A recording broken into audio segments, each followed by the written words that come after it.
الجنون ساعات بيكون مش من جوانا، ساعات بيكون في المكان. مكان يبان عادي بس جواه تاريخ دموي، أسرار، أصوات ما بتسكتش. مكان يفضل يهمس في ودانك لحد ما تفقد نفسك.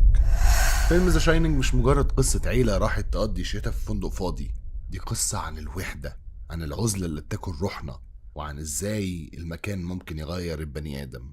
جاك بطل الفيلم مش بيحارب أشباح، هو بيحارب نفسه، وكل طرقة طويلة، كل مراية، وكل باب بيتفتح، وكل مشهد مش معمول عشان يخوفك وبس، لكنه معمول عشان يسألك: لو اتقفلت عليك الدنيا وسكت كل صوت، هتفضل تسمع صوتك ولا صوت المكان اللي حبسك؟ وقبل ما نبدأ ما تنساش تعمل سبسكرايب، لايك، كومنت، شير، وتبعت الفيديو ده لصاحبك وتعزمه وتروحوا تقضوا يومين في الفندق ده. بنبدأ ببطل الفيلم جاك تورنس، مدرس سابق ساب شغله ودخل على مرحلة جديدة في حياته. بنشوفه هو داخل فندق منعزل اسمه اوفرلوك، وبيكون عنده مقابلة مع مستر أولمان مدير المكان ده علشان يستلم وظيفته الجديدة. وفي نفس الوقت الكاميرا بتاخدنا لمراته ويندي ومعاهم ابنه داني.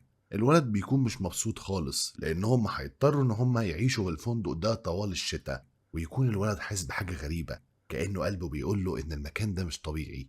نرجع تاني لجاك في المقابلة. الراجل بيقول إن هو ساب التدريس وحابب إن هو يركز على حلمه في الكتابة. مدير الفندق بيشرح له المكان بيفضل مفتوح من 15 مايو لحد آخر أكتوبر، وبعد كده بيتقفل تماما في الشتاء، وده معناه إن جاك ومراته وابنه هيبقوا لوحدهم في عزلة كاملة وسط الجبال والتلج. المدير بيحذر جاك الموضوع مش سهل، العزلة ممكن تكسر أي بني آدم، وبيحكي له عن قصة حصلت زمان سنة 1970.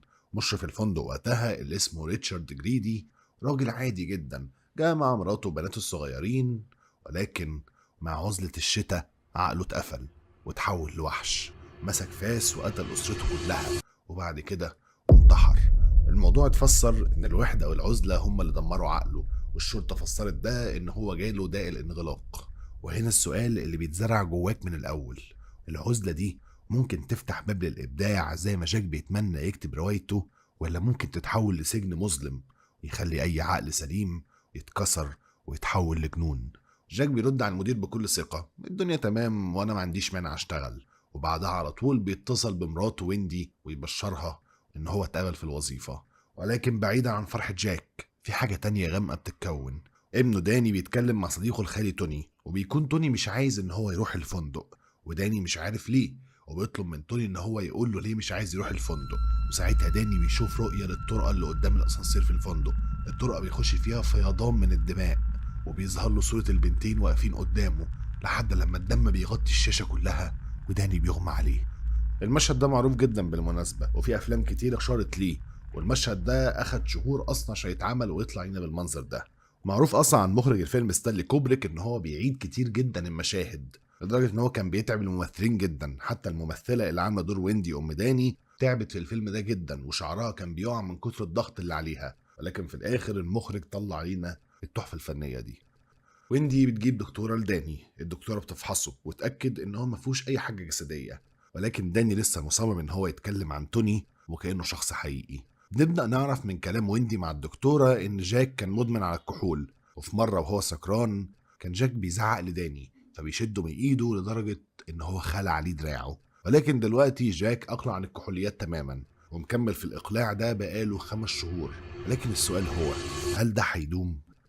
العيلة بتتحرك للفندق وبيتعرفوا على المكان، وداني وهو بيلعب بيشوف نفس البنتين اللي ظهروا له في الرؤية. وهنا أول لمحة إن الفندق نفسه مش مجرد مبنى، ده في حاجة تانية مستخبية جواه. تعرف إن كوبريك رمى إشارة خطيرة في الفيلم ده؟ الفندق نفسه معمول على أرض ليها تاريخ دموي، ومن بين الحاجات اللي اتقالت في الفيلم وهو ذكر جماعة دونر، ودي مش مجرد قصة رعب، دي قصة حقيقية. في القرن 19 مجموعة اسمها دونر كانت رايحة لكاليفورنيا، والطريق اتقفل عليهم في الجبل بسبب التلج والعزلة، والأكل اللي معاهم خلص، والناس بدأت إنها تموت من الجوع. وهنا حصل أبشع قرار ممكن حد يتخذه: بدأوا ياكلوا جثث اللي ماتوا منهم عشان يفضلوا عايشين. كوبريك جاب الحكاية دي مش من فراغ، هو عايز يقولك إن العزلة بتخلي الإنسان يتعرى من إنسانيته ويتحول لشيء أبشع بكتير من أي حاجة. واحنا بنتجول بنسمع حكاية صغيرة كده: الفندق ده اتبنى فوق مقابر الهنود الحمر، يعني من الأساس هو متشبع بلعنة ودم قديم. بنشوف برضه بره الفندق متاهة من النباتات، وخليك فاكرها معانا عشان هنحتاجها. الطباخ هولران بيبدأ إن هو يعرف ويندي وداني على المطبخ، وأثناء الكلام بينادي داني بلقب دوك. الموضوع غريب لأن الاسم ده خاص جدا، أبوه وأمه بس هما اللي بينادوه بيه. ويندي بتتفاجئ وتسأله، ولكن الراجل بيغير الموضوع وبيعديها. في نفس الوقت وهم واقفين داني بيسمع صوت الطباخ، ولكنه مش بيكون صوت طالع من بقه، لا، صوت طالع من جوه عقله كأنه بيتخاطر معاه. بعد كده بيحصل حوار ما بين الطباخ وداني. الطباخ بيحكي له ان هو صغير كان عنده قدرة يتواصل مع جدته من غير ما يفتحوا بقهم، زي التخاطر كده، وجدته سمت الهبة دي بذا شاينينج او اللمعان.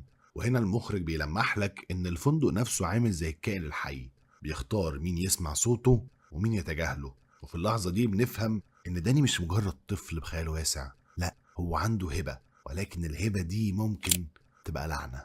الطباخ بيشرح لداني اكتر عن الموهبة دي، وبيقول له ان في ناس عندهم الشاينينج ويقدروا ان هم يشوفوا حاجات من الماضي او حتى من المستقبل. والموضوع بس مش اشخاص، في اماكن كمان بيبقى عندها نفس القدرة، وفندق اوفرلوك هو واحد منهم. داني بيعترف للطباخ بحاجة، صاحبه الخيالي توني حذره ان هو ما يحكيش لحد عن قدرته دي، وكأن توني عارف ان في خطر مستخبي جوه المكان، وحذره برضه من الغرفة 237. بس برضه الطباخ بيحذره منها، اوعى تقرب من الغرفة 237. في حاجة ممكن تعدي على ناس كتير في الفيلم، بس كوبريك كان قاصد ان هو يسيبها كعلامة. الموسيقى لو ركزت هتلاقي انها مقطوعة المتكررة اللي بتفتتح الفيلم، واللي اسمها ترنيمة يوم الغضب. ودي مش مجرد موسيقى مرعبة وخلاص، دي موسيقى جنائزية من العصور الوسطى، وكانت بتتقال في القداسات المسيحية اللي بتتكلم عن يوم الحساب ونهاية العالم. الموضوع المرعب أكتر لما تعرف إن يوم الغضب بيتكلم عن اللحظة اللي الروح هتتوزن فيها، والذنوب هتظهر، والعقاب هينفذ. كوبريك هنا بيبعت لك رسالة من أول مشهد، أنت داخل نشوف نهاية العالم، بس هي مش نهاية كوكب، هي نهاية عقل بني آدم. جاك من أول لحظة هو إنسان محكوم عليه، والفندق مجرد محكمة. كل مشهد رعب بيقربنا من لحظة الحساب بتاعته أكتر. المزيكا دي بتشتغل كأنها تحذير، تقول للمشاهد خلي بالك، كل خطوة هتشوفها دلوقتي مش رحلة حياة، دي رحلة هلاك. والغريب أكتر إن كوبريك المخرج نفسه هو أصلا ملحد. اليوم اللي بعده العيلة بتستلم الفندق، والأيام في الأول بتبان طبيعية جدا. جاك بيقعد يكتب، وويندي بتقعد تلعب هي وداني وبتطبخ وبتحاول إنها تحافظ على الروتين. ولكن الهدوء ده ما بيستمرش. في مشهد هنا في حاجتين عايز أقولهم عنه. المشهد ده هو عبارة عن إن جاك واقف بيلعب بكرة تنس، وبيخبطها في الحيطة وبترجع ليه من تاني. المشهد ده اتعاد 10 مرات. أنا مش فاهم ليه صراحة، يعني إيه اللي يخليك تعيد مشهد واحد بيحدف كورة على الحيطة؟ إيه الصعب في كده؟ ولكن دي كانت عقلية كوبريك. تاني حاجة وهي الحيطة نفسها، الحيطة عليها رسومات برضه للهنود الحمر، وده برضه بيمشي معانا سردية إن الفندق مبني على مقبرة ليهم. ويندي في مرة بتدخل على جاك وهو مركز في الكتابة، فبينفجر فيها من الغضب ويزعق ليها ويتخانق معاها لمجرد إنها قطعت عليه تركيزه. الغضب ده كانت أول شرارة من اللي لسه جاي، حتى إننا بنشوف جاك وهو واقف بيحدق في اللاشيء، وتعبير وشه مش بيتحرك. في نفس الوقت داني بيبدأ إن هو يشوف حاجات مش طبيعية. البنتين اللي ظهروا ليه قبل كده المرة دي بيشوفهم مقتولين والدم مالي المكان، وكأن الرؤية بتحول لذكرى من الماضي مطبوعة في جدران الفندق. داني وهو بيلعب بيلاقي نفسه قدام الأوضة 237، الأوضة اللي اتقال له إن هو يبعد عنها. الفضول بيغلبه وبيفتح الباب. أما جاك على الجانب التاني فبيكون بيحلم بكابوس، وبيصرخ فجأة، شاف نفسه في حلم مرعب ماسك فاس وبيقتل ويندي وابنه. وهنا المخرج بيلعب على فكرة خطيرة، هل المكان هو اللي بيخلق الشر، ولا الشر كان في الأول جوه جاك والفندق بس هو اللي طلعه للنور؟ بالمناسبة التيشيرت اللي لابسه داني هنا مرسوم عليه صاروخ فضائي ومكتوب عليه أبولو، ودي رمزية كده من ستانلي كوبريك على طلوع أمريكا للقمر، وإنه اتقال إن أمريكا ما طلعتش القمر ولا حاجة، والفيديو بتاع صعود أمريكا على القمر ده ستانلي كوبريك هو اللي أخرجه، فهو كده كأنه بيغمز للمشاهد. من التفاصيل اللي كوبريك حطها في الفندق وبتمر بسرعة على عين المشاهد هي لوحة اسمها روحة أم الأرض العظيمة، وهي لوحة للفنان نورفال ميرسيو، مش عارف قلت اسمه صح ولا لأ بس عديها. اللوحة دي هي مش مجرد ديكور، خصوصا ان نورفال ده من السكان الأصليين لأمريكا اللي هم الهنود الحمر، واللي بالمناسبة اتسموا كده بسبب ان كريستوفر كولومبوس لما اكتشف الأمريكتين كان عايز ان هو يروح الهند أصلا، فهو سماهم الهنود الحمر. الأرض هي الإله الأم، رمز الخصوبة والحياة عند شعوب كتير وخصوصا الأمريكان الأصليين. وجودها في الفندق ده مش وجود عادي كده، لأن الفندق نفسه مبني فوق مقابر الهنود الحمر. يعني الأرض اللي شايلة الفندق هي أرض مسكونة، أرض اتسفك عليها الدم. داني بيدخل على أمه وعليه علامات ضرب واضحة وهدومه متقطعة، وشه باين عليه الرعب كأنه لسه خارج من مصيبة. ويندي أول لما بتشوفه كده بتفتكر إن جاك هو اللي عمل فيه كده، خصوصا إن قبل كده فعلا ضرب داني أكتر من مرة. الشك بيرجع ليها من تاني والثقة بتبدأ إنها تتكسر، وويندي بتروح تتخانق مع جاك. هو أصلا مش عارف هو عمل إيه. جاك اللي عقله بدأ إن هو يتلخبط بيروح على البار اللي جوه الفندق وبيقعد وبيطلب مشروب، وبيقول حاجة مهمة جدا، ان هو مستعد يبيع روحه مقابل بس ان هو يشرب. ويفاجئنا ان النادل واقف قدامه بيخدمه، مع ان المفروض ان هما لوحدهم في الفندق. وده كأن الفيلم بيقول لنا ان العرض اللي قدمه جاك اتقبل خلاص. بيقعد جاك يتكلم مع النادل، الواضح ان العزلة فعلا ابتدت تلعب بعقله. ويندي بتدخل وهي مرعوبة وتقول لجاك وهي بتنهج في واحدة جوه الفندق. الواحدة دي حاولت انها تخنق داني، ولكن رد فعل جاك ما كانش تعاطف، لا هو بيواجهها بسخريه. انت اتجننتي ولا ايه؟ هي بتحاول انها تقنعه وبتلح عليه بالسؤال. بيقول لها طيب ده حصل في انهي اوضه؟ وترد عليه الاوضه 237. في نفس الوقت ده بيحصل اتصال غريب ما بين داني والطباخ، مكنش مكالمه عاديه، بيحصل ما بينهم تخاطر وهم على بعد مئات الكيلومترات. طبعا الطباخ بيفهم ان في مصيبه كبيره بتحصل في الفندق. جاك بيقرر ان هو يروح بنفسه يدخل الاوضه، وبيشوف ست جميله واقفه في الحمام. بيقرب منها وبيبدا ان هو يبوسها، ولكنه لما بيبص في المرايه بتظهر على حقيقتها ملامحها بتتغير. الجمال بيدوب وبيتحول لعجوزه مشوهه. هو بيخاف منها وبيجري، ولكن الغريب لما بيخرج ما بيحكيش اللي شافه، بينكر تماما ان في اي حاجه حصلت. كانه مش بس خايف، لكن في حاجه جواه بدات تحب اللعبه المظلمه دي. وهنا السؤال اللي بيتزرع في دماغك، ليه جاك كتم اللي شافه؟ هل هو إنكار ولا هو ابتدى يتطبع مع الجنون اللي الفندق بيزرعوا فيه؟ لو ركزت شوية في الفيلم هتلاقي فيه رقم غريب بيتكرر، رقم 42. وده مش رقم عشوائي، كوبريك مش بيحط حاجة كده من غير قصد.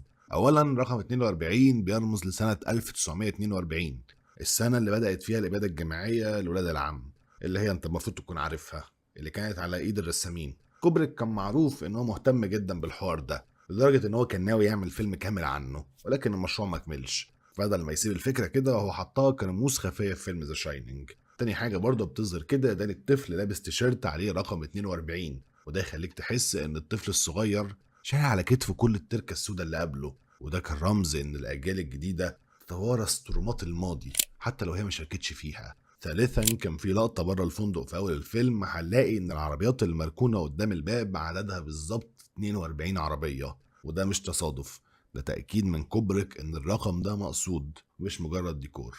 طيب يعني إيه بقى كل ده؟ كوبريك عايز يقولك إن الفندق مش بس مسكون بأشباح أفراد، ولكن كمان بأشباح التاريخ كله، زي اللي حصل في ولاد العم، إبادة جماعية، دم، أشباح الماضي اللي لسه بتطارد الحاضر. جاك بيرجع تاني للبار، بس المرة دي المشهد مختلف. البار بقى مليان ناس، ضحك وكؤوس، وكأن الحياة دبت من جديد في الفندق. والغريب جاك بيتعامل عادي معاهم وكأن الموضوع ده طبيعي. واحد من النادلين بيوقع على هدومه مشروب، وبياخد ساعتها النادل جاك الحمام عشان ينضف له هدومه. وهو بينضف له هدومه جاك بيسأله هو انت اسمك ايه؟ يرد عليه بكل برود دالبرت جريدي. الاسم بيقع عليه زي القنبلة. جريدي ده المفروض هو المشرف اللي قتل مراته وبناته في الفندق زمان. جاك بيقول له انت الحارس اللي كنت هنا ولا قتلت مراتك وبناتك ونفسك؟ بس جريدي بيقول له انا عمري ما كنت حارس، الحارس دايما كان انت منذ البداية، وخليك برضو فاكر الجملة دي كويس معايا.